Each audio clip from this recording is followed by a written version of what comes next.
United Nations Convention on the Law of the Sea, Article 84, Charts and Lists of Geographical Coordinates, 1.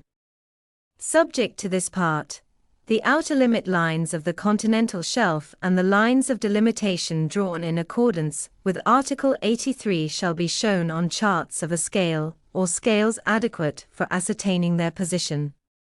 Where appropriate, lists of geographical coordinates of points, specifying the geodetic datum, may be substituted for such outer limit lines or lines of delimitation.